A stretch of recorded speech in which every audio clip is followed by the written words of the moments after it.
Bismillahirrahmanirrahim. Kita berada di bab mandi. Katanya sahibul kitab, wa in kana alaihi janabah min mujama'ah aw khuruji mani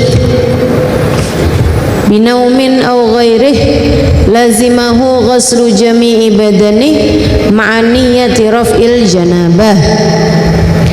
Siapa yang menanggung janabat karena hubungan intim suami istri, au khuruji maniyin, atau karena keluarnya mani. Keluarnya mani ini binaumin, sebab mimpi, banyakan laki-laki ya, tapi perempuan juga ada. Au ghairihi, atau selain dari mimpi, lazimahu ghuslu jami'i badani, maka mandi wajib, terutamanya sesudah haid atau sesudah nifas.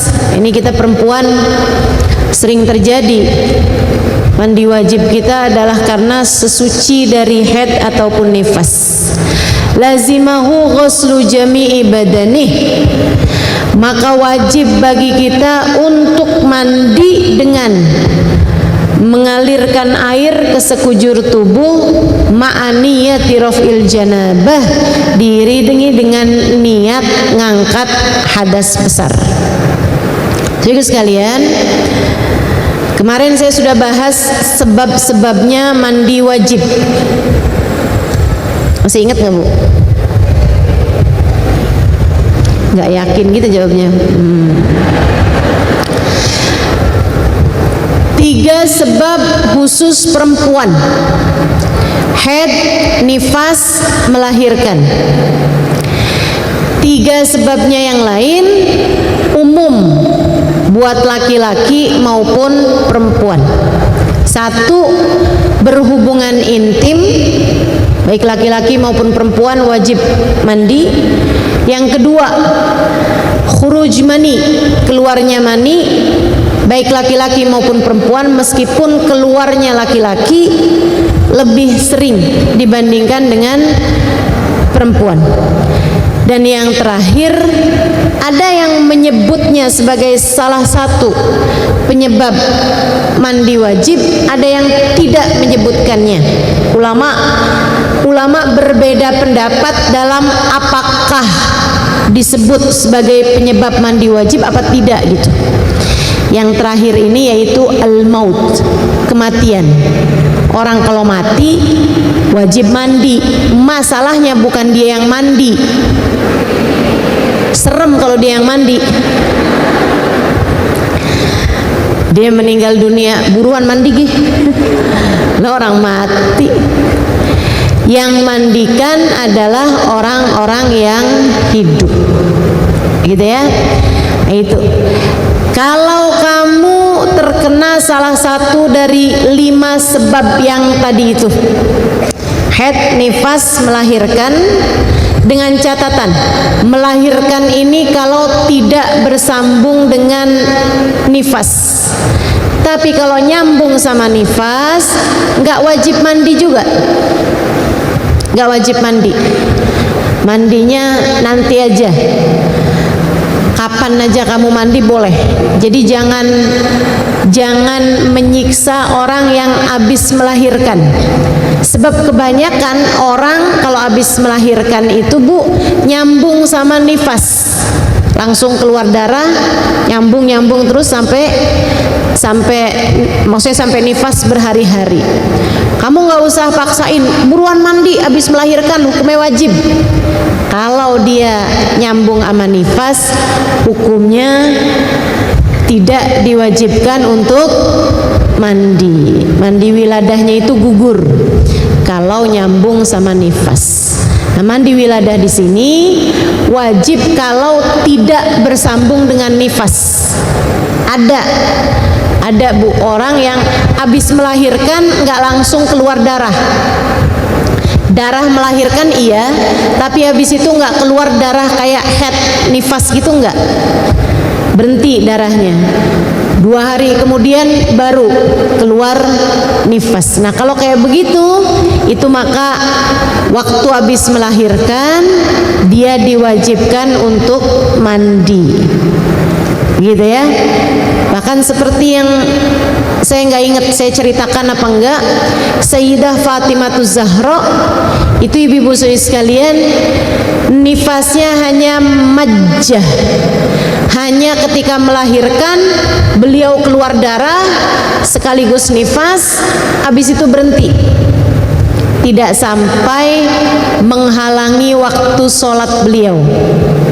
Sayyidah Fatimah keluar darah nifasnya sangat sebentar, hanya beberapa jam saja, bahkan tidak menghalangi sholat beliau. Pernah Sayyidah Fatimah melahirkan salah satu putranya sesudah adzan maghrib. Jadi maghrib datang waktu sholat maghrib, beliau sholat, habis itu sakit perut melahirkan. Habis melahirkan Bu, keluar darah, 1 jam kemudian berhenti darahnya, sudah tidak keluar lagi. Ketika datang adzan isya, beliau sudah selesai dari nifasnya, tinggal mandi. Beliau kemudian sesudah itu mengerjakan sholat isya pada waktunya. Itu sebabnya Sayyidah Fatimah mendapat julukan Al-Batul, perempuan ahli ibadah yang ibadahnya tidak pernah terputus dari haid maupun nifas. Ada yang bilang Sayyidah Fatimah tuh pernah haid sekali, waktu awal balik haid sekali, hanya dalam beberapa hari, habis itu udah bulan berikutnya beliau tidak pernah lagi haid. Beliau melahirkan pun juga seperti itu, karena Allah kepengen Sayyidah Fatimah ibadah terus-terusan. Nggak kayak adik-adik nih yang kalau datang haid girang bener. Alhamdulillah haid. Apalagi kalau bulan Ramadan. Besok belanja yuk ke Tanah Abang. Keliling-keliling kita ke pasar, nge-mall. Emang kamu nggak lemes besok? Saya haid. Ya, saya enggak. Gimana sih? Ya Allah.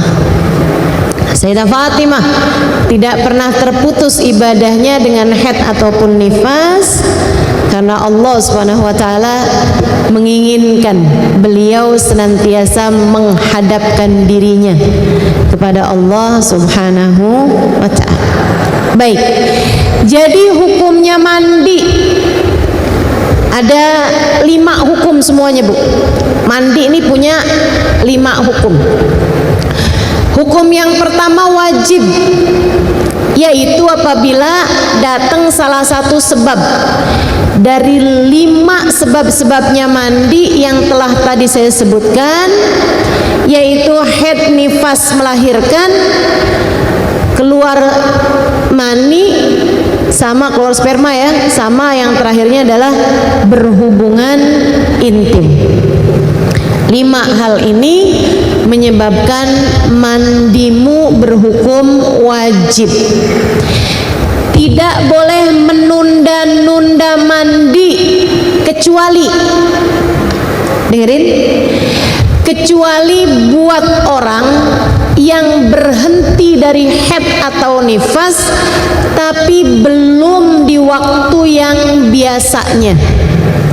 Misalnya, Ustazah saya itu biasa mens 8 hari atau setidaknya 7 hari. Ini kok tiba-tiba aja saya mens 4 hari Ustazah berhenti. Gimana nih? Saya harus langsung mandi atau boleh saya tunggu? Boleh tunggu. Berapa lama nunggunya? 1 kali 24 jam. sehari semalam, boleh tunggu. Kenapa gitu? Karena biasanya siklus haid itu secara normalnya tidak berubah, atau paling tidak kalau dalam sedang sehat siklus men itu tidak berubah banyak.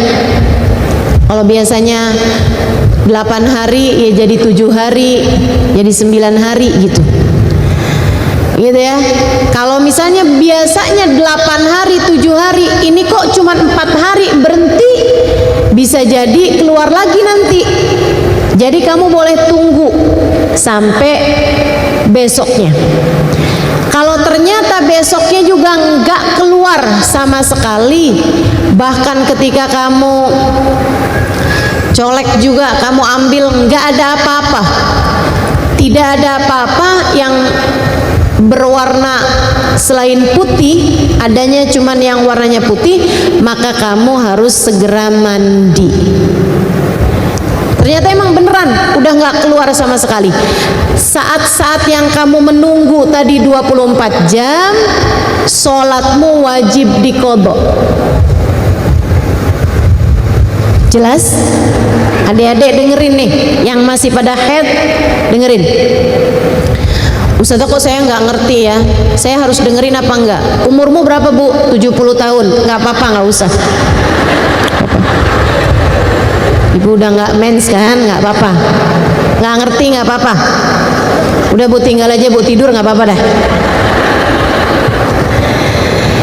Jadi kalau kamu biasa haid 7 hari, tahu-tahu kok sekarang 6 hari udah bersih nih Ustazah, saya mandi apa enggak? Mandi, karena kan emang 6-7 deket, mandi aja langsung.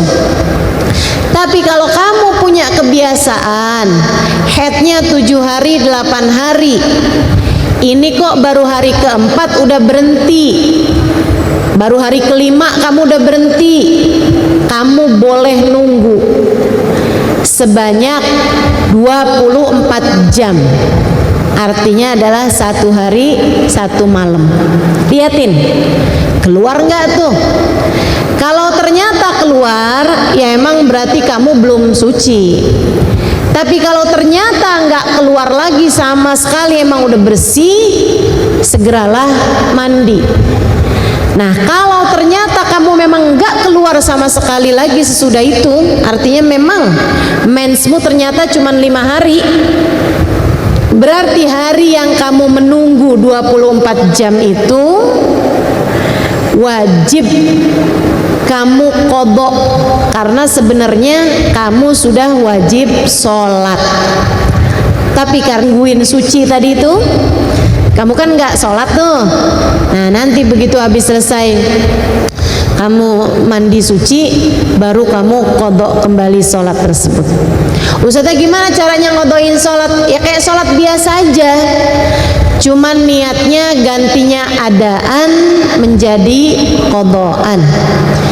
Dari kemarin sebenarnya udah suci, tapi karena nggak biasa haid sebentar, jadi kamu nungguin nih sampai duhur hari ini. Begitu habis selesai mandi, kamu sholatin duhur, kamu sholatin duhur yang kemarin, kamu sholatin asar. Sebelum kamu sholat asar, kamu sholatin asar yang kemarin. Kamu sholatin maghrib, kamu sholatin maghrib yang kemarin. Kamu sholatin isya, kamu sholatin isya yang kemarin. Kamu sholat subuh, sebelum itu kamu sholat subuh yang kemarin. Ustazah ada yang sesudah, ada yang sebelum. Iya, yang asar sama yang subuh kalau kamu mau qodho, qodhoinlah sebelum sholat fardu yang jam itu, yang hari itu. Tapi kalau duhur, maghrib, isya, nah itu kerjakan sesudah sholat fardu. Kenapa gitu? Sebab ada hadisnya Nabi Muhammad, la sholata ba'dal fajr, sholat fardunya. Jelas? Jelas? Kalau kamu biasa, saya haid biasanya 8 hari. Ini udah 7 hari setengah. Udah nggak keluar. Saya mandi apa enggak? Ya mandi. Tapi kan bisa aja nanti keluar lagi Ustazah. Ya kalau keluar lagi ya mandi lagi. Kamu harus mandi, nggak boleh nunggu. Boleh kata Ustazah 24 jam. Itu buat yang keluar darahnya lebih sedikit daripada biasanya. Jelas ya? Kalau memang udah seperti biasanya ya langsung mandi. Tidak boleh menunda-nunda. Hati-hati sama menunda-nunda sholat. Kenapa begitu? Khawatir masuk dalam firman Allah Subhanahu wa taala, A'udzu billahi minasyaitonir rajim. Fawailul lil musallin alladzina hum an salatihim sahun. Celakalah orang-orang yang sholat. Wah, sholat kok celaka? Alladzina hum an salatihim sahun, yaitu mereka yang suka melalaikan, menunda-nunda, entar-entaran, kali-kali keluar lagi mensnya. Nah, tuh termasuk diantaranya. Celaka orang yang suka menunda-nunda waktunya suci.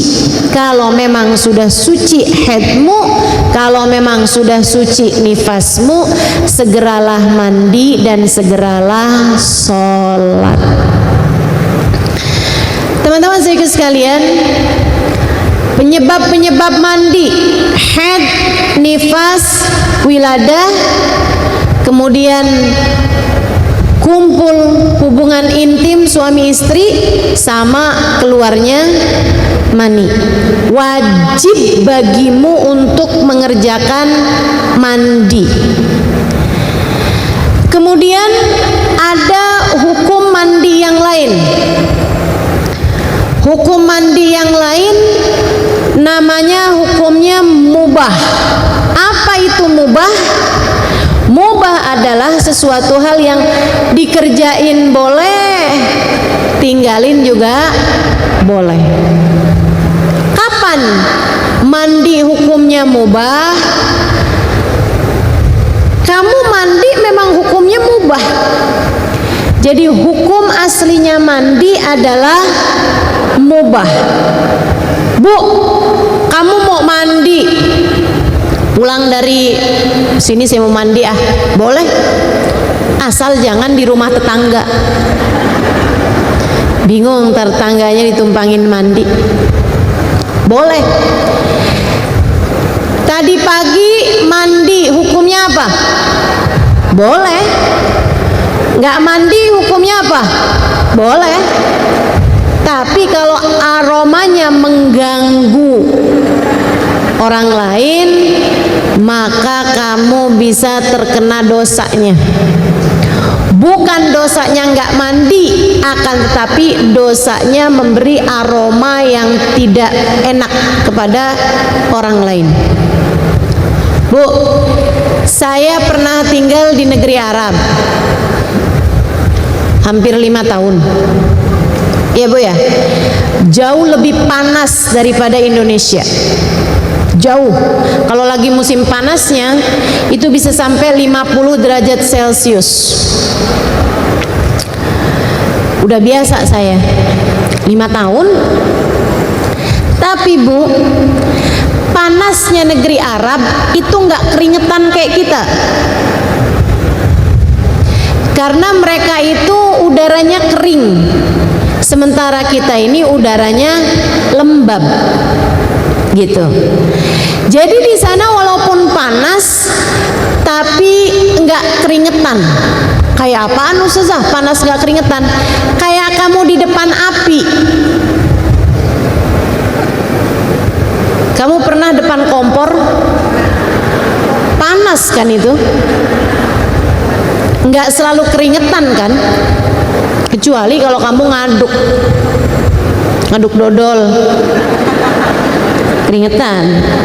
keringetannya ngaduknya itu keringetan karena olahraga, atau kalau kayak kamu lagi demam itu kan panas tapi nggak keringetan.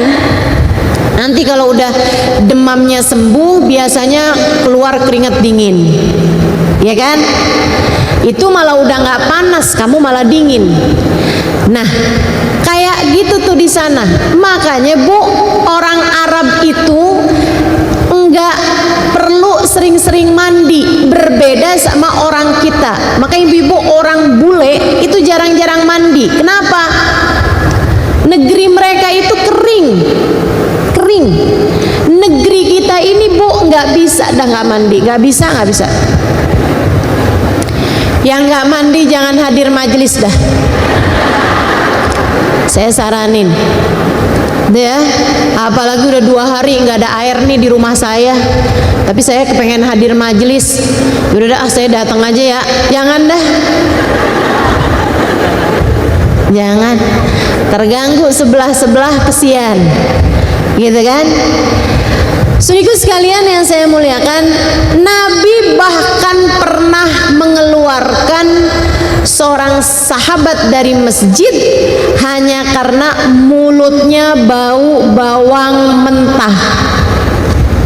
Jadi dia habis makan makanan ada bawang mentahnya. Mulutnya itu aromanya mengganggu. Orang kalau ada deket dia nggak enak gitu. Jadinya Nabi pernah ada tahu seorang sahabat mulutnya aromanya nggak enak, sama Nabi disamperin, kemudian diminta untuk keluar dari masjid kecuali jika aroma mulutnya sudah kembali segar. Bawang nih Bu, bukan jengkol, bukan pete, ya Bu ya. Ustazah, sekarang ini Ustazah nggak repot Ustazah. Kalau kita habis makan pete gampang ngilanginnya. Gimana? Makan jengkol. Mulut kita hilang bau petenya Ustazah. Ganti. Sama aja ya. Jangan mengganggu orang lain dengan aroma yang tidak sedap dari tubuh kita. Keringetan, baunya nggak jelas, nggak boleh gangguin orang lain, nggak boleh. Teman-teman sekalian, Ustazah, saya sih insya Allah nggak ya Ustazah. Cuman gimana cara negur orang yang apa sih istilahnya itu? Iya itulah ya. Gimana cara negurnya Ustazah? Tegur aja Bu, nggak apa-apa, tapi jangan depan-depan orang. Kasih hadiah deodoran, gitu kan? Coba deh. Saya juga dulu gitu. Tapi ini apa namanya? Ketika pakai ini nih enak nih buat ngilangin bau badan nih. Pakai deh, gitu. Bulan depannya dia bilang abis tuh yang kemarin, boleh lagi gak? Nggak terdiri ya. Masya Allah. Kata Nabi Muhammad, liyamur sab'ata ayyam falyattaqillah falyamussu jasada ahadikumul ma'. Apabila berlalu 7 hari, kata Nabi, apabila berlalu 7 hari, hendaklah kalian bertakwa kepada Allah. Kulit kalian harus tersentuh air, yaitu dengan mandi. Jadi kalau di negeri Arab Bu, minimal yang diajarkan Nabi Muhammad minimal banget deh, minimal banget itu seminggu sekali. Tapi sekali lagi itu di negeri Arab. Ibu jangan bilang, Allah di negeri Arab yang panas gitu aja 7 hari baru wajib mandi. Kita kan nggak sepanas itu.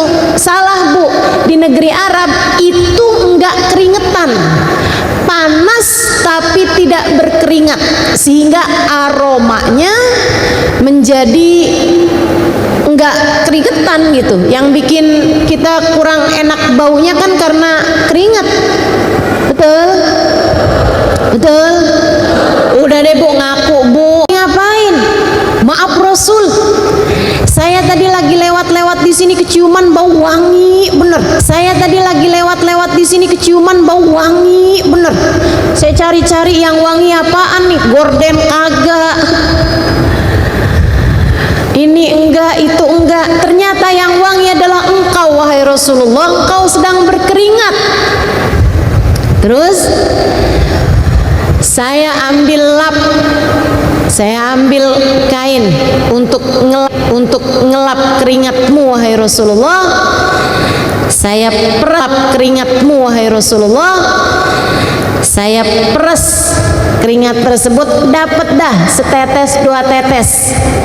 Buat apa kata Nabi? Liutayyib bihi nafsi wa liutayyib bihi sibyan. Buat saya jadiin parfum Rasul, buat saya sama buat wangi-wangiin anak-anak. Anak-anak tuh kan kalau siang-siang main bola pada bau matahari. Ibu keren loh, bisa nyium bau matahari. Ya ampun nak, kamu kok bau matahari? Mama sakti bisa nyium bau matahari. Emang mama pernah ke matahari? Sering. Matahari, Ramayana.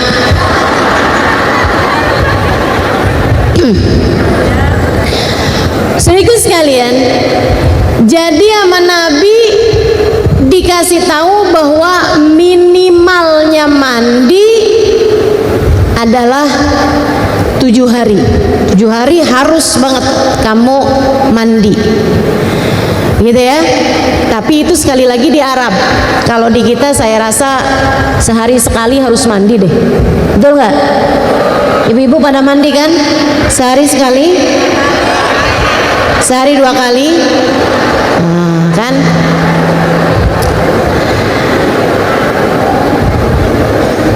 Jadi mandi itu hukumnya mubah, boleh-boleh aja. Mandi hukumnya mubah. Saudaraku sekalian, nah mandi ini bisa berhukum sunnah. Kapan itu? Yuk kita bahas. Banyak keadaan kita disunahkan mandi. Salah satunya, kamu disunahkan mandi ketika kamu selesai dari memandikan jenazah. Ini bahkan ada yang menghukumi wajib, tapi yang mu'tamad atau kebanyakan ulama ambil hukumnya adalah sunnah. Kalau ada di antaramu bekerja atau ngebantuin orang, kalau ada yang meninggal kamu mandikan jenazahnya, itu hukumnya mandi sesudah itu sunnah. Sunnah paling sunnah. Kamu jangan ngapa-ngapain sebelum mandi dulu kalau habis memandikan jenazah.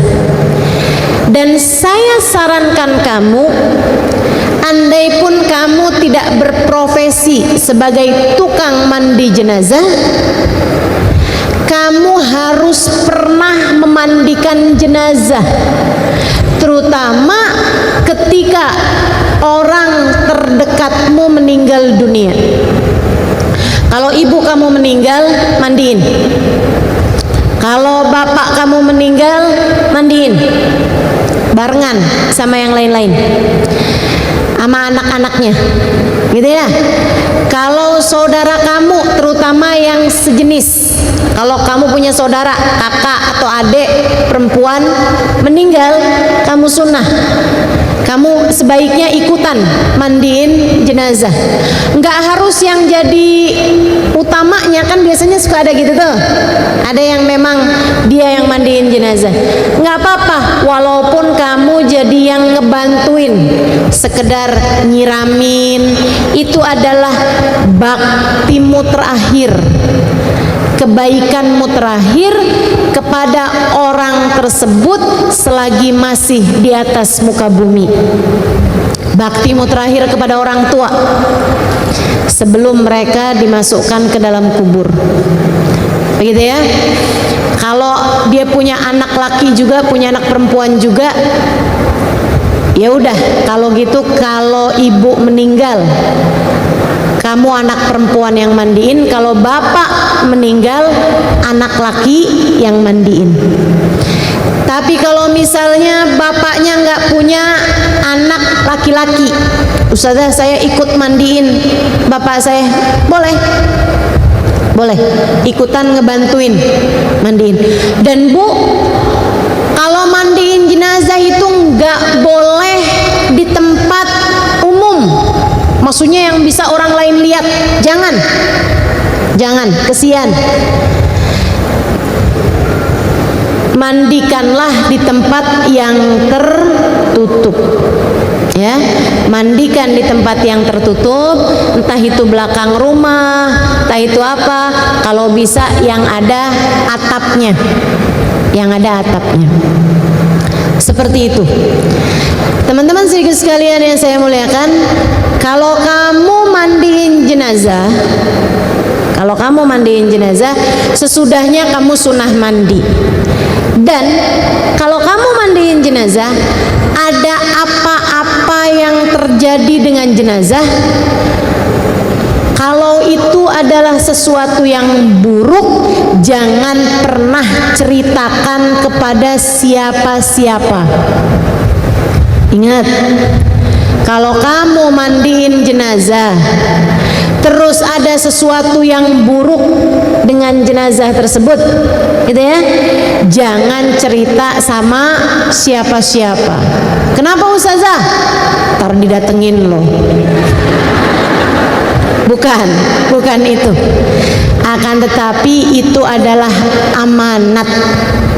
Kalau kamu sendiri pengen, kok bisa sampai begini ya, apa ya pelajarannya, saya pengen tahu nih, misalnya, nggak apa-apa, kamu doa minta sama Allah, ya Allah kasih tahu saya, biar saya ngerti kenapa nih jenazahnya kok kayak begini, misalnya.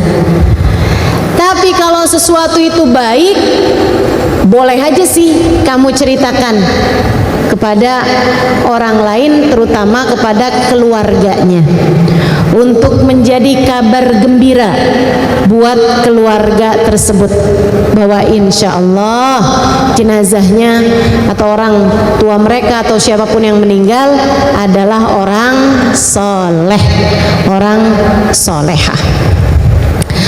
Saya pernah diceritakan satu kisah indah dari Hubabah Maryam, guru saya almarhumah yang sudah meninggal dunia, Hubabah Maryam Al-Haddar, istri dari Habib Zain bin Smith Madinah. Beliau dari Madinah. Beliau cerita ada seseorang kerja sebagai tukang mandiin jenazah. Jenazah meninggal, perempuan, dia juga perempuan, dia mandiinlah jenazah tersebut. Lagi tengah-tengah dimandiin, Bu, jenazahnya ketawa. Bukan ketawa kayak menyeramkan gitu, bukan kayak ketawa kayak yang enggak gitu, enggak kayak ketawa menghina atau ketawa menakutkan gitu, bukan. Tapi ketawa yang kayak geli gitu, kayak seneng cuman nggak nyangka gitu, kayak istri pas dikasih hadiah sama suaminya ketawa-ketawa kesenengan gitu loh, nggak nyangka gitu kan, sama suaminya. Pas dibuka ternyata handphone, waduh seneng banget tuh ceritanya, semacam itu. Jadi dia heran, lah ada jenazah dimandikan kok malah ketawa, nggak pernah tahu nih. Jadi dia pun pengen tahu sebabnya, dia minta sama Allah, as'aluka billah illa an tukhbirani limada dhahikt. Saya minta kepada Allah, dia bilang, kamu harus kasih tahu saya kenapa kamu ketawa. Berani juga ya, Bu. Mungkin kalau kejadiannya sama saya nggak minta dah. Malam harinya dia mimpi didatengin perempuan tersebut. ketemu sama perempuan tersebut. Wah, keadaannya udah enak dalam alam kuburnya. Dia bilangin, iya, saya tadi mandiin kamu, tengah-tengah saya mandiin kamu, saya lihat kamu ketawa cekikikan, tawa kesenangan gitu. Kenapa?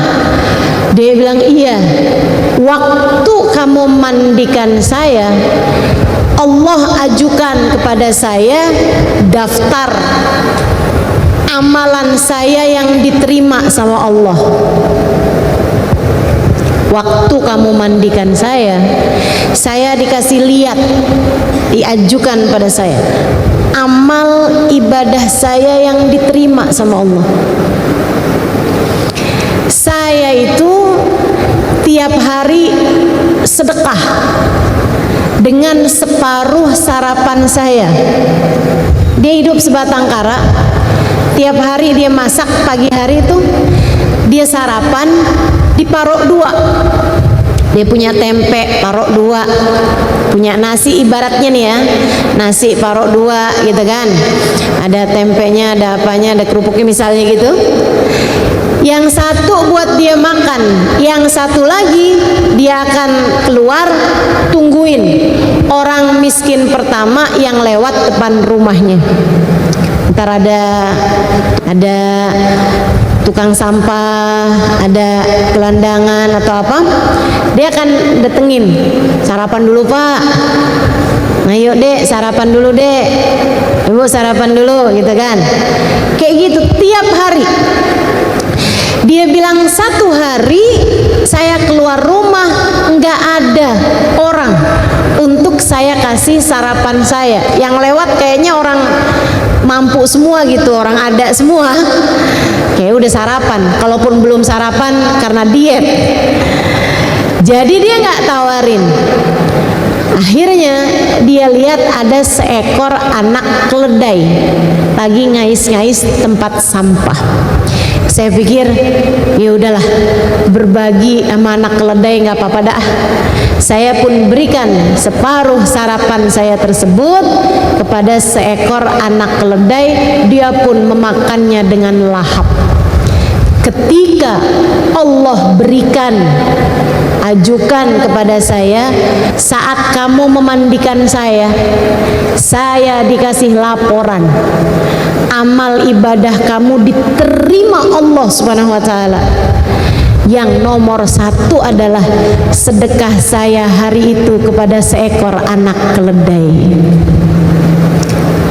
Ya gimana saya nggak ketawa, lucu banget kan itu. Saya nggak nyangka dari segitu banyak yang saya kerjakan di dunia, ternyata yang diterima Allah adalah sedekah saya kepada seekor anak keledai. Mungkin itu yang paling ikhlas, karena keledai kan nggak bisa bilang terima kasih. Betul ya Bu? Kita mesti punya sesuatu hal nih Bu nih, yang kita lakukan dengan ikhlas, sehingga mudah-mudahan Allah menerima kita.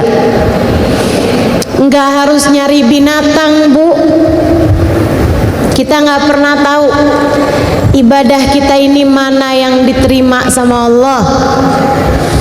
Kita terus berbuat baik, insya. Yang lagi perlu bantuan kita bantu, yang lagi perlu hiburan kita hibur, yang lagi perlu nasihat kita nasehatin, kan begitu. Apapun aja yang kita bisa kerjain. Jadi orang baik, insya Allah amal kebaikan kita mudah-mudahan ada yang diterima Allah Subhanahu wa ta'ala. Amin ya rabbal alamin. Jangan susah-susah nyari-nyari yang di luar negeri.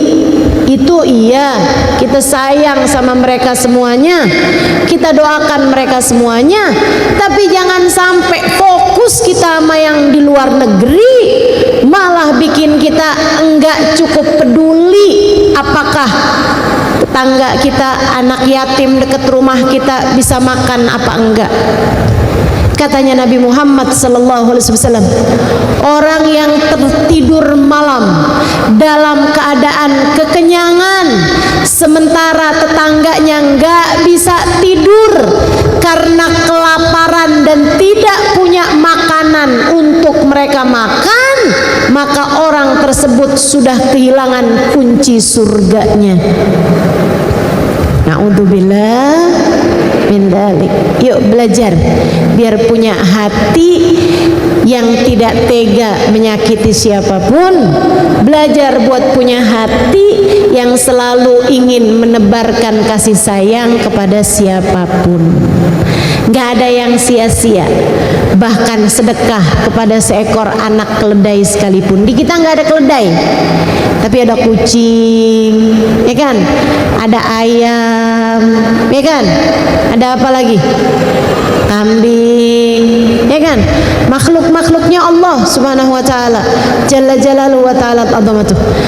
Nggak boleh tuh. Nabi Muhammad cerita ada orang masuk neraka gara-gara kucing.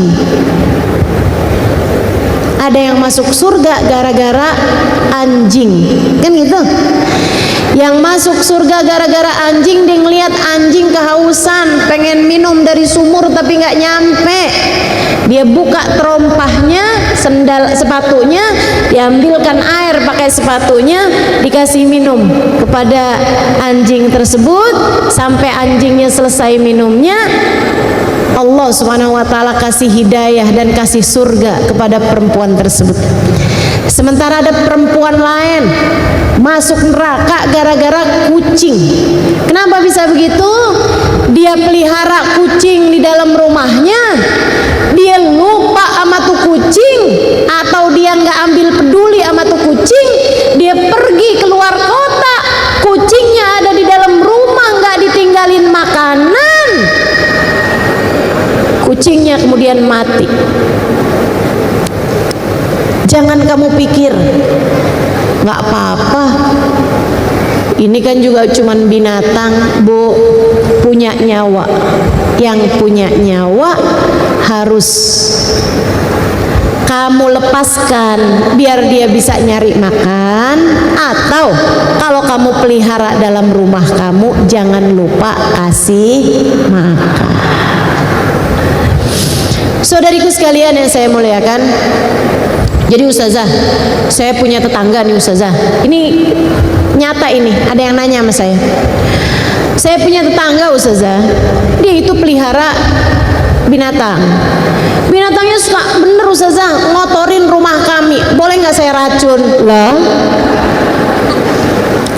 nggak boleh, Bu. Abisnya udah kita tegur tuh tetangga ustazah, nggak mau juga buat mengamankan binatangnya.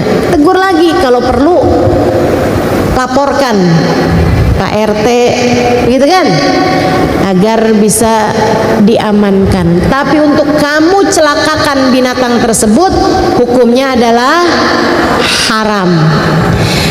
Baik, mandi disunahkan satu sesudah memandikan jenazah. Kamu kalau habis mandiin jenazah, kamu sunnah mandi. Sunnah mandi, wajib mandi, mubah mandi, sama nanti akan ada makruh mandi dan haram mandi. Yang dimaksudkan adalah mandi dari ujung rambut ke ujung kaki ya. Nggak dianggap kalau mandinya cuma mandi badan doang, nggak, kepalanya, gitu kan? Yang dimaksud di sini adalah keramasan. Jadi ibu-ibu tuh nggak boleh tuh keramasan 2 minggu sekali, nggak boleh, nggak boleh. Minimal banget. Yang Nabi Muhammad bilang tadi, jangan sampai lewat beberapa hari nggak mandi yang sampai akhirnya keluar aroma tubuh yang mengganggu orang lain. Sudah harus segera mandi, sunnah mandi, gitu kan? Ini sunnah mandi kalau kita lihat badan kita sudah mengeluarkan aroma yang tidak sedap. Kapan lagi sunnah mandi? Ibu-ibu sekalian, sunnah mandi pada hari Jumat. Untuk siapa?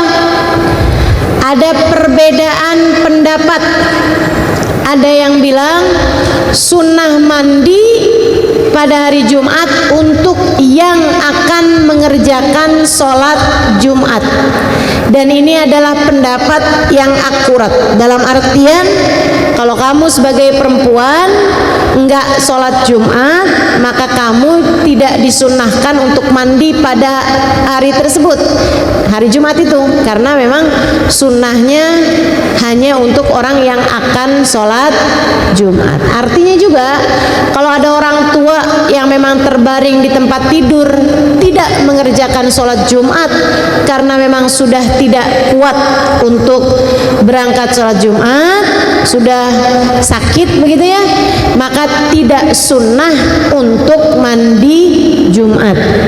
Jelas? Tapi ini pendapat yang akurat. Nah, pendapat yang lain mengatakan bahwa ini semua pendapat yang saya sampaikan pendapat dari ulama-ulama Syafi'i, ulama-ulama yang ada di dalam madhab Syafi'i. Artinya kamu boleh ikutin semua pendapat-pendapat ini. Pendapat yang kedua mengatakan bahwa hari Jumat disunnahkan mandi Jumat untuk memuliakan hari Jumat. Jadi mau dia mau sholat Jumat, mau dia enggak mau sholat Jumat, tetaplah disunnahkan untuk mandi Jumat. Kalau dari pendapat yang semacam ini, berarti kita yang perempuan sekalipun disunnahkan untuk mandi Jumat, gitu ya. Jadi kalau kita lagi memang mau mandi hari Jumat, sekalian keramasan niat untuk mandi Jumat, mengikuti pendapat yang mengatakan bahwa mandi Jumat adalah mandi hari Jumat, bukan mandi sholat Jumat, gitu ya. Kapan lagi sunnah mandi? Pada hari raya Idul Fitri dan pada hari raya Idul Adha, sunnah mandi. Sunnah mandi hari raya. Kapan masuk waktunya? Dari habis subuh, menurut pendapat kebanyakan ulama. Ada yang bilang juga mundu muntasifil lail, sejak dari jam 12 ke atas itu sudah sunnah, sudah masuk waktunya sunnah hari mandi hari raya. Termasuk yang Jumat juga sama. Ada yang bilang sunnahnya masuk sesudah habis subuh, adzan subuh, dan itu yang mu'tamad, yang pendapat paling banyak. Namun ada juga pendapat yang mengatakan bahwa sunnah tersebut masuk sejak muntasifil lail, sejak jam 12 ke atas. Artinya kalau seseorang mandi di jam 3 subuh, jam 4 sebelum subuh untuk hari Jumat, ada yang bilang bahwa itu sudah cukup sebagai mandi Jumat. Khilafiyah ini Bu, pendapat berbeda dari para ulama, melupakan rahmat dalam agama kita ini. Ibu-ibu nggak terlalu berasa kalau di rumah, tapi kalau di pondok pesantren yang santrinya banyak, nggak keburu tuh Bu tuh kalau mereka mandinya habis subuh semuanya. Nah, biar ada juga yang mandi sebelum subuh, yang mandi jam 3 sudah diniatkan mandi Jumat. Mengikuti pendapat yang mengatakan bahwa masuknya mandi Jumat atau mandi Idul Fitri Idul Adha dari sejak muntasifil lail atau setengah malam yang terakhir, jadi di atas jam 12 malam. Baik, ibu-ibu saudaraku sekalian yang saya muliakan, jadi kalau hari raya, sebelum kamu sholat hari raya itu kamu sunnah untuk mandi. Tapi hari raya itu baik Idul Fitri maupun Idul Adha, sunnahnya mandi bukan untuk sholat, melainkan karena memuliakan hari raya.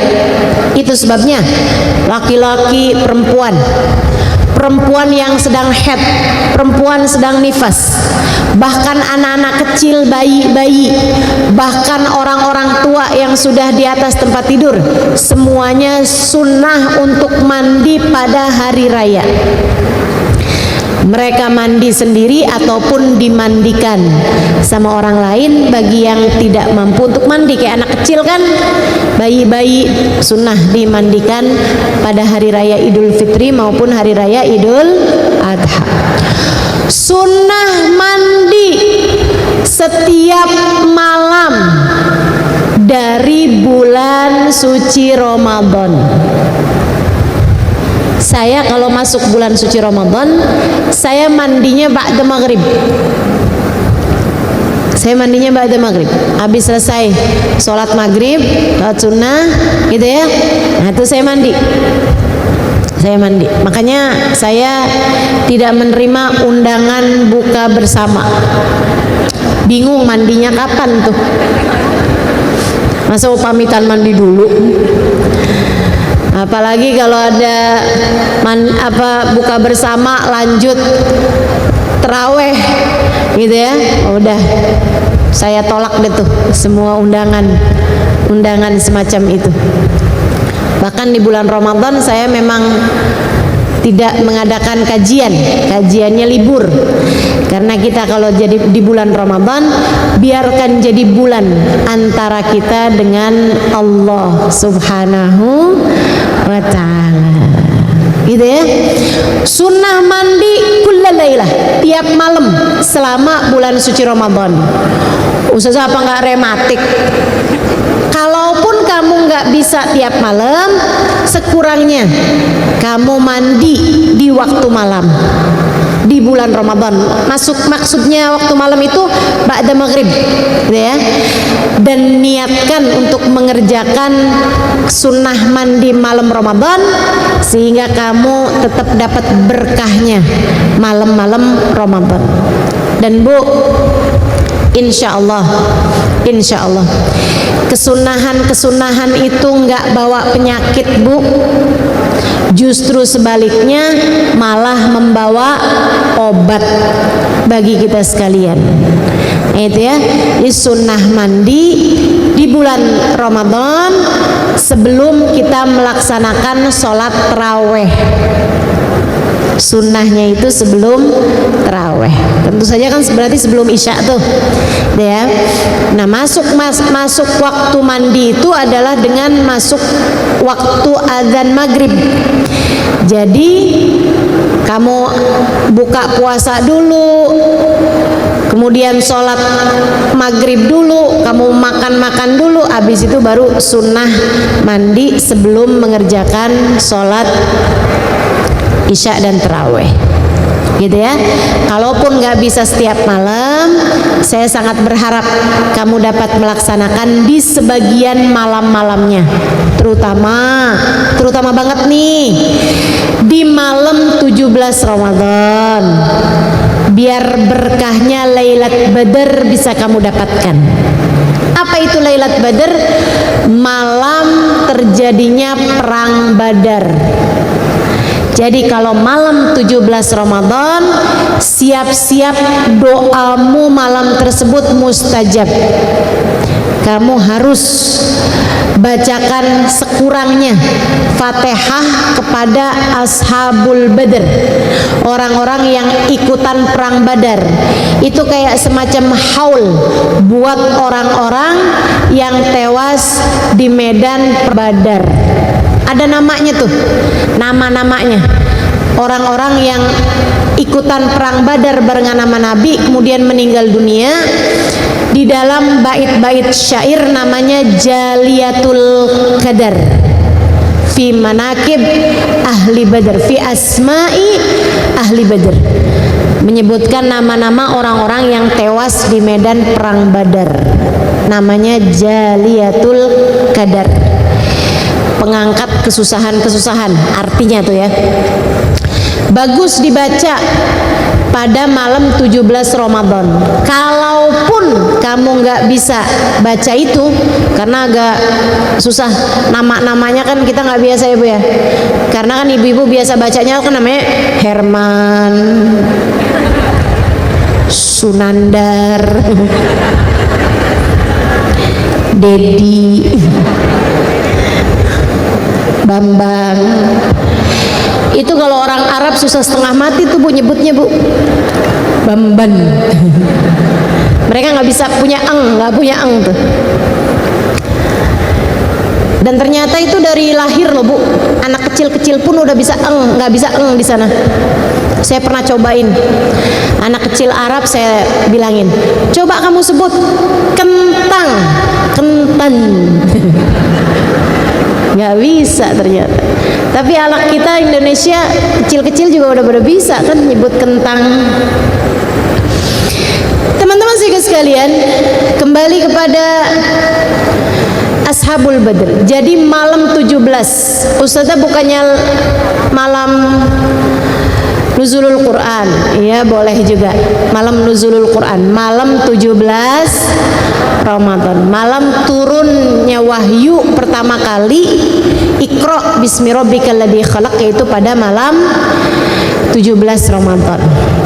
Sedikit sekalian, terus malam-malam ganjil 21, 23, 25, 27, 29.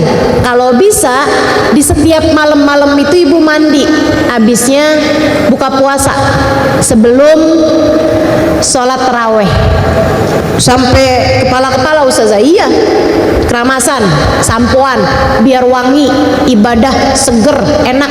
Siapa tahu kamu memuliakan malam tersebut, kamu kira itu adalah malam Lailatul Qadar, Allah pun memberikan kepadamu pahalanya menghidupkan malam Lailatul Qadar. Insya Allah, mudah-mudahan tuh dengan kamu memuliakan malam tersebut, pas jatuhnya Lailatul Qadar, kamu pun juga bisa dapat pahalanya Lailatul Qadar. Saudaraku sekalian, kapan lagi sunnah mandi? Nih Bu, sunnah mandi kalau kamu udah sembuh dari sakit yang lama. Kalau ada orang sakit lama terus sembuh, sunnah mandi. Sunnah tuh mandi, gitu kan? Kayak bersihin, udah nih kayak ngangkat semua sakit-sakitnya gitu, ya. Kecuali kalau dokternya bilang nggak boleh mandi dulu, ya udah jangan. Tapi kalau misalnya, dok ini boleh nggak nih saya mandi nih, kan saya udah sembuh nih, iya boleh, silahkan aja Bu. Nah tuh Ibu, sunnah untuk mandi. Kapan lagi mandi sunnah? Ibu-ibu sekalian, ini semoga Allah izinkan kita nih ya. Sunnah mandi ketika kamu memasuki kota Mekah. Mudah-mudahan Allah izinkan. Mudah-mudahan Allah takdirkan. Mudah-mudahan Allah sampaikan langkah kakimu sampai ke kota mulia tersebut dalam rangka melaksanakan ibadah haji ataupun umroh. Begitu masuk kota Mekah, kamu sunnah untuk mandi. Apalagi kota Mekah itu ya Bu ya, kamu masuknya itu juga sekaligus ihram. Orang masuk Mekah harus dalam keadaan ihram. Nah, mandi ihram itu salah satu dari mandi sunnah yang paling sunnah. Maksudnya mandi sunnah yang paling kuat kesunahannya adalah mandi untuk ihram. Sunnah tuh. Nah, jadi kamu mandi terlebih dahulu untuk masuk Mekah. Ustazah, saya nih ikut travel. Travelnya ini Ustazah berangkatnya langsung ke Jeddah dan kita langsung umroh. Sampai Jeddah itu kan naik mobil tuh atau naik bis, cuman nggak nyampe 1 jam nyampe Mekah. Itu saya mandinya kapan Ustazah? Kan nggak mungkin mandi di pesawat. Iya, nggak mungkin mandi di pesawat. Mandinya kapan? Mandinya dari Bekasi.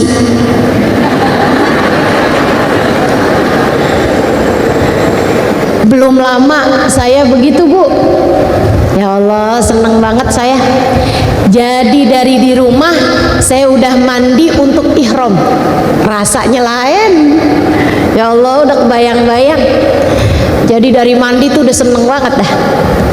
Mandi sunnah, Habis itu terus sunnah pakai wewangian buat ihram, berangkat dah saya ke bandara. Berarti ustazah udah pakai baju ihram. Kalau perempuan mah Bu, nggak ada kewajiban baju ihram. Baju ihram tuh yang laki-laki, tapi yang laki-laki juga nggak harus dipakai dari bandara, ditontonin orang.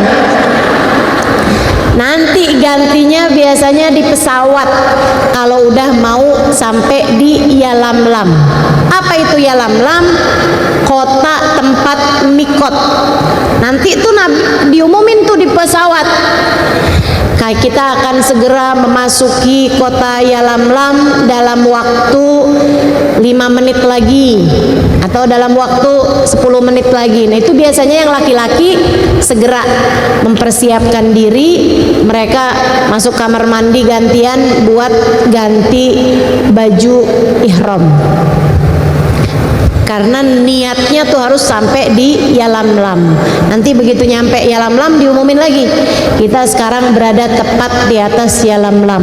Nah itu mereka pun niat tuh, nawaitul hajja wa ahramtu bihi lillahi ta'ala. Kalau langsung haji, tapi biasanya nawaitul umrata wa ahramtu biha lillahi ta'ala. Begitu deh tuh, langsung nyampe ke Jeddah, pindah ke bis, kemudian berangkat nyampe ke Mekah.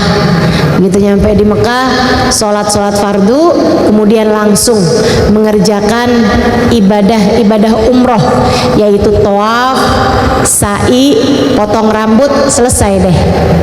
Udah tuh, udah bisa ganti baju seperti mana biasanya. Sunnah mandi untuk mengerjakan ihram, untuk ihramnya haji ataupun ihramnya umroh. Kapan lagi mandi disunnahkan? Bu, mandi disunnahkan untuk saat masuk kota Madinah. Baru mau masuk kotanya tuh, nah kamu juga udah sunnah mandi. Ustazah mandinya kapan kalau gitu? Dari Mekah. Dari Mekah hari itu mau berangkat ke Madinah. Nah tuh kamu sunnah untuk mandi sesaat sebelum kamu berangkat ke kota Madinah. Atau kalau hari itu berarti tawaf wada, gitu kan? Tawaf wada, sebelum tawaf wada kamu mandi sekalian. Mandinya mandi sunnah untuk masuk kota Madinah. Udah tuh, sampai berangkat bisa pakai bis, bisa pakai kereta api. Sekarang udah ada kereta api cepat, nggak nyampe 2 jam udah nyampe tuh Madinah. Masya Allah, rasanya emang lain ya. Kota Mekah itu rasanya kayak keagungan Allah, kebesaran Allah, desek-desekan, buru-buru gitu. Kayak yang jangan berani-berani ngerjain dosa. Ayo loh, cepetan, ibadah, kayak gitu. Di Mekah rasanya keagungan Allah SWT. Kayak kita diminta buat buru-buru menghadap Allah SWT, buru-buru buat nyari pahala-pahala di sisi Allah SWT. Ibadah berlipat ganda, 1 rakaat senilai 100.000 rakaat dibandingkan dengan tempat yang lain. Begitu nyampe ke Madinah, ibu-ibu sekalian, ya Rabbi salli ala Muhammad, ya Rabbi ballighna nazuru, ya Rabbi salli ala Muhammad, ya Rabbi ballighna nazuru. Fatihah bil qabul wa tammi kulli sul ila hadrat Rasul. Al-Fatihah.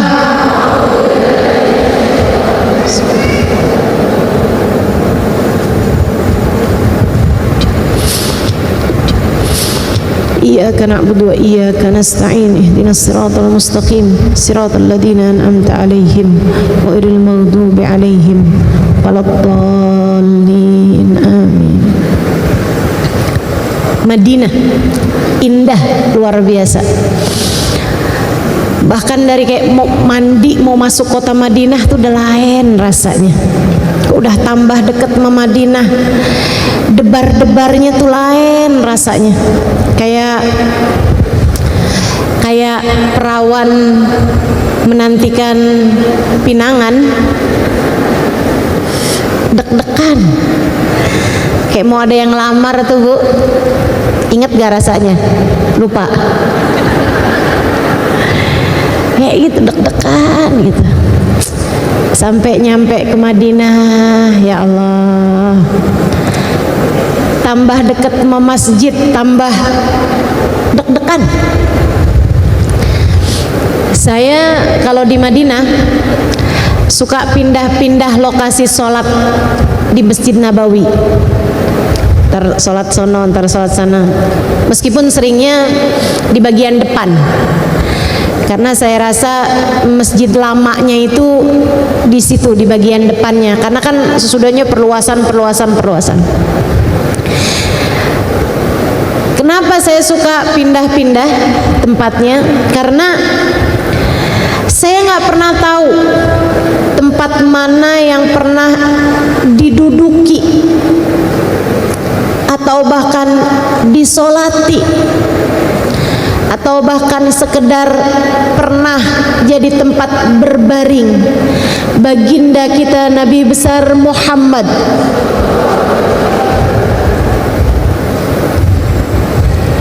Itu masjidnya Nabi, Bu. Semua yang ada di sana mungkin adalah tanah yang pernah dijejak oleh Nabi Muhammad. Semua yang ada di sana adalah tempat-tempat yang sering Nabi Muhammad sallallahu alaihi wasallam akrab dengannya, dekat dengannya. Gunung-gunungnya, jalanan-jalanannya, debu-debunya, bebatuan-bebatuannya adalah sesuatu hal yang sangat akrab dengan Nabi besar Muhammad sallallahu alaihi wasallam. Jadi saya kalau di Madinah, ya Allah, aku pernah berada di tempat yang sama dengannya, walaupun tidak berada dalam waktu yang bersamaan. Ya Allah, yang di dunia sudah Engkau izinkan untuk berada di tempat yang sama ini, jangan halangkan kebersamaan kami di akhirat nanti, ya Allah. Pindah-pindah. Nanti mudah-mudahan Allah takdirkan kita untuk kembali ada di sana. Pindah-pindah ya, sambil terus merasakan kedekatan dengan Nabi besar Muhammad sallallahu alaihi wa ala alihi wa sahbihi wasallam. Hatinya yang tenang, nggak usah sibuk-sibuk ngeliatin toko emas, karena begitu keluar dari masjid toko emas jajaran tuh kan, Masya Allah. Di masjidnya setengah jam, di pertokoannya 5 jam. Ada tuh yang modelannya kayak gitu. Saya berharap yang di sini nggak ada yang kayak gitu. Bu, kalau cuman mau sekedar beli baju, beli abaya, Bu, Tanah Abang no banyak. Betul? Online banyak, Bu. Shopee no segala macam model ada. Yang langsung dari Arab juga ada.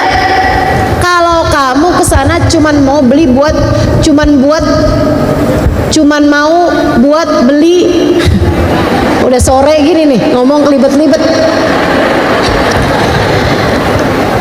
Kalau kamu kesana cuman mau buat beli baju, Bu. Kalau kamu cuman mau buat beli perhiasan, beli emas-emasan, no di Cikini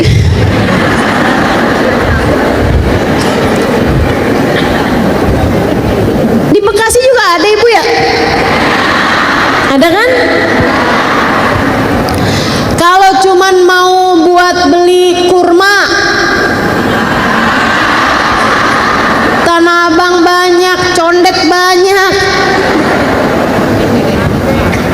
Dari Mekah lah. Kamu pikir dari mana? Dari Citayam gitu. Yang namanya kurma mah Bu, kebanyakannya dari sono Bu, dari negeri Arab. Ibu-ibu sekalian, kebanyakan dari negeri Arab, kecuali yang memang ada tulisannya Tunisia. Nah, itu dari Tunisia. Yang dari Tanah Abang itu Bu, dari Arab Bu. Ibu nggak usah tanyain, berarti mesti lihatin Ustazah kurmanya yang hidungnya mancung. Nggak usah. Kurma kebanyakan dari sono, ibu-ibu sekalian. Bu, kalau ibu mau beli begituan doang mah nggak harus jauh-jauh ke sana. Maksud saya, cari di Mekah yang nggak ada di kota lain, Ka'bah. Cari di Madinah yang nggak ada di kota lain, Raudhah Asy-Syarifah, makomnya Nabi besar Muhammad, Masjid Nabawi, jejak langkah bagindamu Nabi besar Muhammad. Bu, toko emas yang di Cikini kagak ada jejak langkahnya Nabi. Toko emas yang di Bekasi nggak ada jejak langkahnya Nabi. Paham sampai sini? Cari yang memang sangat dirindukan oleh ruhmu sebenarnya. Kedekatan dengan Allah, kedekatan dengan Rasulullah Sallallahu Alaihi Wasallam. Jadi perintah untuk sunnah mandi sebelum masuk Mekah, sunnah mandi sebelum ihram, sunnah mandi sebelum masuk Madinah, juga sunnah Nabi sebelum berziarah ke makam Nabi Muhammad Sallallahu Alaihi Wasallam, lebih kepada persiapan hatimu untuk berjumpa dengan Allah, persiapan hatimu untuk berjumpa dengan Nabi Muhammad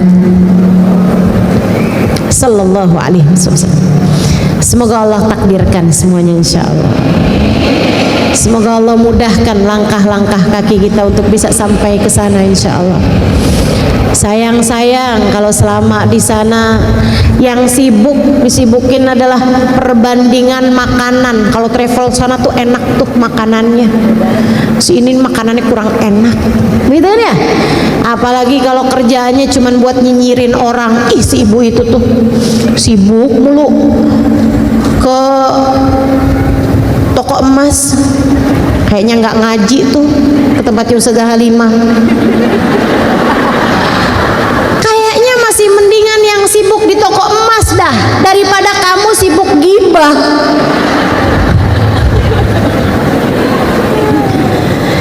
Sibuklah dengan Nabi Muhammad, sibuklah dengan Allah di kota-kota yang mulia semacam itu. Insya Allah. Bahkan guru-guru kami mengatakan, kalau kamu tahu mandi itu sunnah nih, sebelum ngaji nih itu sunnah mandi Bu, biar orang tidak mencium aroma yang tidak baik, biar kita juga memuliakan ilmu kita mandi sebelum belajar. Ibu-ibu sekalian, kalau begitu masalahnya, maka kamu di saat mandi, terutamanya yang pas lagi mandi yang keramasan dari ujung rambut ke ujung kaki ya Bu ya, jangan sampai lepas dari niat, sehingga mandimu nggak hanya jadi mandi yang mubah, yang dikerjakan nggak berpahala, ditinggalkan nggak berdosa. Bukan itu, akan tetapi dengan niat-niat yang bagus, mandimu menjadi mandi yang sunnah, yaitu mandi yang punya nilai pahala. Jadi setiap mandi, kata guru saya nih, Sayyidil Habib Umar bin Hafid, kamu kalau lagi mandi tuh niat dengan niat-niat yang bagus-bagus, biar mandinya punya pahala. Niatnya apa? Niat buat seger menjalankan perintah-perintah Allah. Semangat. Kita kan kalau udah mandi kan semangat Bu ya. Kalau nggak mandi kan nggak semangat. Ibu-ibu ada yang nggak mandi hari ini? Mandi semua kan. Makanya semangat tuh kan ibadahnya. Semangat majelisnya. Kalau nggak mandi kan kayak bawaan lemes saja gitu. Sedikit sekalian, sunnah mandi untuk ibadah, sunnah mandi untuk menghormati Allah Subhanahu wa taala. Saya sering sampaikan padamu, kalau pagi-pagi tuh kamu salat istikharah, salat duha, sesudahnya kamu berdoa, ya Allah, ada hari baru yang kau hadiahkan buat saya hari ini untuk saya jalani. Ya Allah, bimbing saya untuk menjalaninya sesuai dengan apa yang kau ridhoi ya Allah. Kalau sebelum itu kamu mandi seger gitu kan, kemudian kamu berdoa, itu siap untuk menjalani hari dengan cara yang lebih baik, insya Allah. Apalagi ibu-ibu yang punya suami, punya anak, mau kerja, mau masak, mau ini mau itu, kalau nggak mandi dulu kan nggak seger ya Bu ya. Nah, biar suami juga seneng lihat istrinya begitu kan, kamu mandi, kamu tampilannya jangan sampai bikin suami serem Bu, rambutnya ke depan semua, habis itu nggak dikeramasin berapa bulan. Ya Allah, ya Allah, kata suaminya, saya nggak tertarik nonton film horor. Semenyeram-menyeramkannya hantu di film horor, istri saya jauh lebih menyeramkan. Ngeri bener. Ayo ada bismillah. Mandi sunnah, mandi mubah, mandi wajib. Kapan mandi hukumnya makruh? Bu, mandi hukumnya makruh kalau kamu mandi dengan cara berendam atau berenang di saat kamu hari itu sedang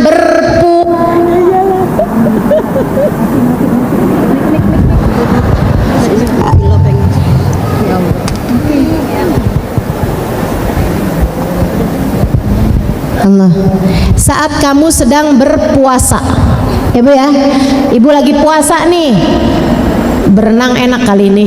Jangan kamu berenang atau berendam, hukumnya adalah makruh, bukan haram Ustazah, bukan, hukumnya makruh dengan syarat tidak ada yang masuk airnya.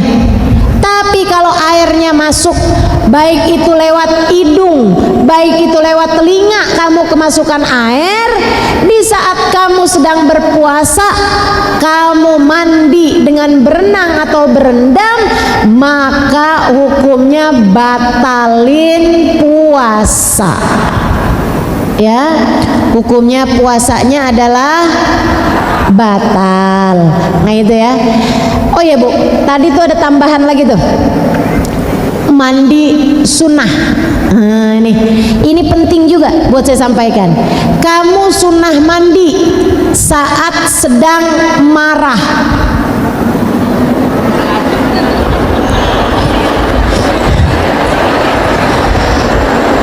Kata Nabi Muhammad sallallahu alaihi wasallam, innal ghadab minas syaitan wasyaitanu minan nar wala yutfi'un nar illa al-ma' fa idza ghadiba ahadukum falyatawadda.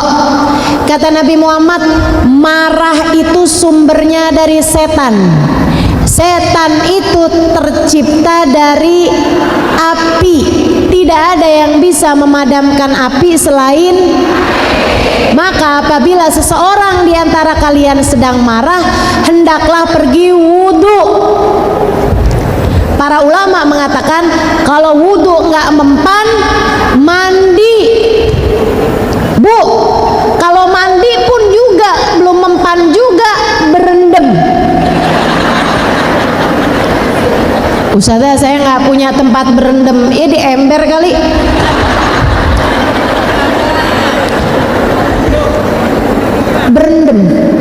Dan itu terbukti Bu, saya kalau lagi emosi saya kamar mandi dulu aja, saya wudhu aja, atau kalau enggak saya mandi gitu, adem-adem, biasanya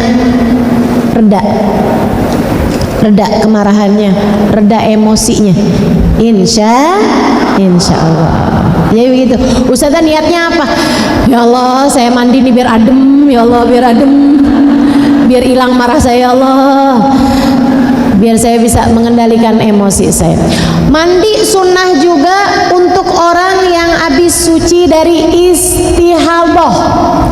Kalau dari haid hukumnya wajib, dari nifas hukumnya wajib.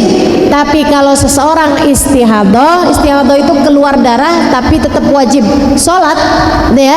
Kalau udah selesai dari istihadahnya maka dia sunnah mandi, nggak wajib hukumnya melainkan sunnah. Baik, kembali kepada hukum mandi tadi tuh, wajib udah, sunnah udah, mubah udah, sekarang makruh juga tadi udah ya. Satu tuh kan, sunnah makruh mandi apabila lagi puasa, mandinya yang pakai berenang atau berendam. Ustazah kalau mandinya biasa, Ustazah mandinya nggak pakai berenang, nggak pakai berendam, biasa aja tuh, pakai gayung atau pakai shower gitu, hukum mandinya kayak gimana? Kita lagi puasa, nggak apa-apa, hukum mandinya nggak apa-apa, nggak makruh Ustazah, nggak makruh, kecuali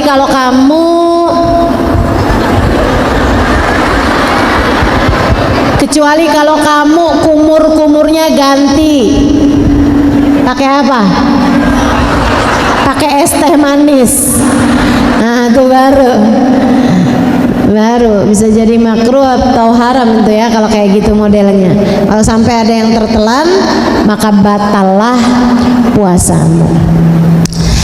Ada yang haram gak Ustazah mandi? Ada. Mandi apa Ustazah yang haram? Maaf nih ya, mandi pakai uang rakyat.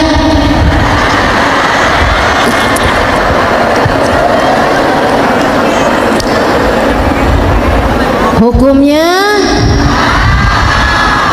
haram. Mandi pakai harta yang tidak diperkenankan bagimu, begitu kan? Mandi pakai punyanya orang lainnya nggak memperkenankan. Misalnya air lagi susah nih, lagi pada mati air di komplek kamu datang ke rumah tetangga, numpang kencing ya, iya, kamu punya air kamar mandi? Ada. Numpang kamar mandi ya, saya mau kencing, iya. Ini Bu lagi susah nih airnya, nih lagi pada mati nih, sekomplekan semua. Pas kamu lihat, ih airnya banyak, mandi ah. Apa hukumnya? Haram. Hukumnya adalah haram. Ustazah kalau misalnya airnya di komplek ini lagi nggak mati Ustazah, emang orang punya airnya banyak, boleh nggak saya numpang mandi di rumah orang lain? Kalau kamu bilang boleh, kalau bilangnya cuma kencing, kemudian kamu mandi, apalagi pakai milih-milih sampo, milih-milih sabun di situ, kamu pakai pula sikat giginya, hukumnya adalah haram. Hukumnya haram, teman-teman sekalian, nggak boleh. Wah, untuk kemanfaatan hidup kita, jangan juga banjir. Jangan banjir juga ya Bu ya, amin. Kalau misalnya nih negeri kita lagi kekeringan Bu, lagi kekeringan, air jumlahnya sangat sedikit, ada orang-orang yang sampai bahkan hemat-hemat air buat sekedar minum. Orang-orang udah sampai di tingkatan ngantri air bersih sumbangan dari pemerintah, misal. Sering terjadi bukan? Saudaraku sekalian saya muliakan, bahkan binatang-binatang udah sampai kehausan pada mati. Misalnya kamu punya air, mandi apa hukumnya? Haram. Di saat air bersih sedang diperlukan oleh umat, oleh manusia, bahkan oleh binatang, teman-teman, kamu menggunakan air tersebut untuk mandi, hukumnya haram. Gak boleh. Kita tuh gak boleh. Kita beribadah bukan urusan air-air gua. Mengapa? Gak boleh. Gak boleh. Islam ini adalah agama sosial, agama untuk kita berbuat baik kepada Allah, untuk kita berbuat baik kepada umat Islam, untuk kita berbuat baik kepada umat manusia, untuk kita berbuat baik bahkan kepada binatang-binatang dan makhluk hidup yang lainnya. Gak boleh. Ibu-ibu sekalian, Islam nih Bu sampai ngajarin, katanya Nabi Muhammad, kamu kalau mau buang air panas baca Bismillahirrahmanirrahim. Kalau mau buang air panas kamu disuruh baca Bismillahirrahmanirrahim. Kenapa begitu wahai Rasul? Takut kena anaknya jin. Anaknya jin toto lagi main-mainan di situ, kamu bur.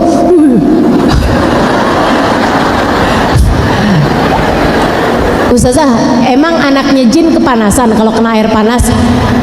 Saya nggak pernah jadi anak jin Bu. Saya nggak tahu juga, tapi Nabi ngajarin begitu. Kata Nabi Muhammad, khawatirnya nanti mereka merasa terganggu hingga akhirnya mencelakakan dirimu. Segitunya, makanya sampai orang motong pohon aja Bu mesti bebacaan, gitu kan? Takutnya tuh pohon jadi tempat mainannya jin atau bahkan tempat tinggalnya jin. Kan dia kesian banget pulang-pulang dari kerja,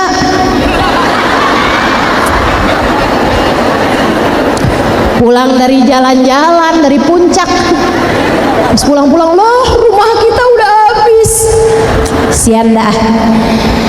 Bahkan kepada jin yang kita nggak bisa lihat aja kita disuruh buat baik sama mereka, apalagi sama umat manusia yang kita kelihatan ini Bu ya. Nggak boleh. Hukum mandi pada saat tersebut hukumnya adalah haram. Bu, memberi air itu pemberian wajib. Jadi kalau lagi ada orang kehausan, ibu punya airnya, itu kalau sampai ibu nggak mau ngasih, hukumnya haram Bu. Sebab ngasih air buat kehidupan orang, kamu punya, hukumnya adalah wajib. Sama halnya dengan ngasih makan sama orang yang kelaparan dan kamu punya makanannya, hukumnya adalah wajib, makanan pokok. Tapi kalau kamu bawa pizza nggak wajib Bu, nggak wajib Ibu ya. Apalagi orangnya nggak lapar banget sebenarnya, cuman enak tuh kayaknya, tuh hukumnya nggak wajib. Apa dong hukumnya Ustazah? Sunnah. Tapi yang wajib dikasih itu adalah makanan pokok bagi yang kelaparan sama minum bagi yang kehausan. Hukumnya adalah wajib. Jelas? Jelas? Sisanya yang lain-lain hukumnya sunnah. Kayak kamu mau bagi-bagi makanan, bagi-bagi cemilan, oleh-oleh, itu sunnah aja. Ada lagi nih yang hukum mandinya haram. Ini terakhir, pembahasan saya terakhir. Ada yang hukum mandi menjadi haram. Kapan itu? Ketika kamu sedang terkena penyakit yang dokter bilang kamu nggak boleh mandi. Kalau kamu maksain mandi, maka mandimu hukumnya haram. Ini jangan kena air ya, jangan kena air. Ini kalau kena air bisa busuk luka kamu ini. Nggak boleh kena air. dia malah lepas perbannya, dia mandi. Tahu-tahu busuk lukanya, akhirnya harus diamputasi. Dia mandi tadi ini hukumnya haram. Apalagi kalau sampai mandi bikin dia jadi mati. Ada kan sakit-sakit yang nggak boleh kena air. Kalau kena air bisa sampai mati loh Bu. Ada dokter-dokter kan suka ngasih tahu nggak boleh kena air ya, nggak boleh mandi. Kalau mandi bisa bahaya nih. Udah ikut aja ibu-ibu, jangan yang cobain jangan. Dalam Islam kita ini dikasih tahu sama Allah, la tulqu bi aidikum ila tahlukah. Janganlah kalian membiarkan diri kalian berada dalam kehancuran. Kita nggak boleh menghancurkan diri kita, mencelakakan diri kita, nggak boleh apalagi membinasakan diri kita, itu nggak boleh. Karenanya kita udah pelajarin tuh semua hukum-hukumnya mandi, ibu ya. Bisa kena hukum wajib, bisa kena hukum sunnah, dan kita mesti perbanyak nih yang mandi-mandi yang sunnah ini berpahala. Kemudian juga hukumnya mandi yang aslinya adalah mubah, kemudian bisa hukum mandi adalah makruh, dan juga bisa hukum mandi adalah haram. Jelas? Mudah-mudahan bermanfaat. Kurang lebihnya mohon maaf. Kita akan tutup majelis kita dengan kita membaca suratul Fatihah. Kita minta pada Allah Subhanahu wa taala agar hajat-hajat kita diijabah Allah Subhanahu wa taala. Guru saya Bu, tiap habis majelis, apalagi majelisnya majelis ilmu pengetahuan semacam ini nih, beliau selalu aja sesudahnya tuh kayak doa gitu. Kenapa gitu? Karena Allah tuh paling suka sama ajarannya ketika dibahas, ya, bikin orang jadi tambah ngerti menjalankan kehidupan dengan cara yang semacam apa. Doa menjadi sangat mustajab karena turun hujan rahmatnya Allah Subhanahu wa taala. Al-Fatihah. Annallaha yaqdi lana jami'al hajat. Silahkan sebutkan hajat masing-masing.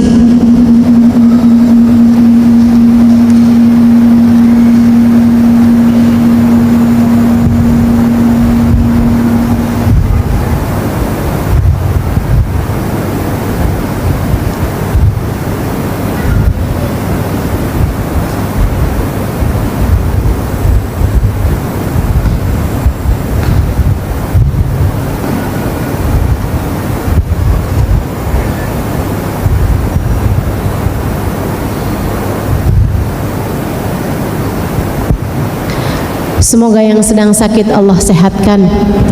Semoga yang sedang sulit Allah mudahkan. Semoga yang sedang sempit Allah lapangkan. Semoga yang sedang sedih Allah hibur hatinya.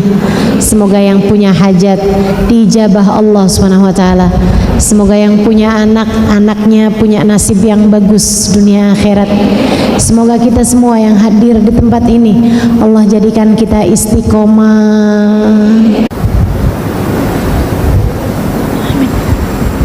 اللهم بحق الفاتحة برمة الفاتحة بركة الفاتحة تفتح لنا أبواب الخير تعامل لنا معاملة أهل الخير تكفينا من جميع الفتن والمهن بؤس وضير إنك ولي كل خير متفضل بكل خير برحمتك يا أرحم الراحمين اللهم إنا نسألك زيادة في الدين بركة في العمر وصحة في الجسد وسعة في الرزق وتوبة قبل الموت وشهادة عند الموت مغفرة بعد الموت وعفوا عند الحساب وأمانا من العذاب ونصيبا من الجنة وارزقنا النظر إلى وجهك الكريم اللهم إنا نسألك من العقول أوفرها ومن الأذهان أسفها ومن الأعمال أزكاها ومن الأخلاق أطيبها ومن الأرزاق أجزلها من العافية أكملها من الدنيا خيرها ومن الآخرة نعيمها بحق سيدنا محمد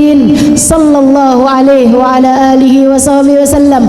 اللهم اقسم لنا من خشيتك ما تحول به بيننا وبين معاصيك، ومن طاعتك ما تبلغنا به جنتك، ومن اليقين ما تهون به علينا مصائب الدنيا، ومتعنا اللهم بأسمائنا وأبصارنا وحولنا وقوتنا ما أبقيتنا، إنك على كل شيء قدير. يا محول الأحوال حول حالنا إلى أحسن الحال، وعافنا من أحوال أهل الضلال وفعل الجهال.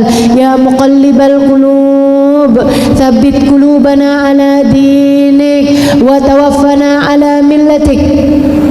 اللهم اجعل جمعنا هذا جمعا مرحوما، وتفرقنا من بعده تفرقا معصوما، ولا تجعل اللهم لنا ولا فينا ولا معنا شقيا ولا مطرودا ولا محروما.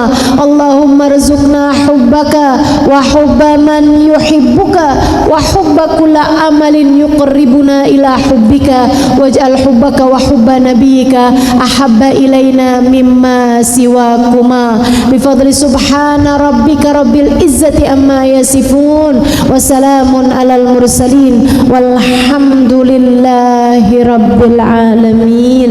Taqabbalallahu minna wa minkum. Taqabbal ya karim. Mudah-mudahan bermanfaat. Kurang lebihnya mohon maaf. Billahi taufiq wal hidayah. Wal afu minkum. Wassalamualaikum warahmatullahi wabarakatuh.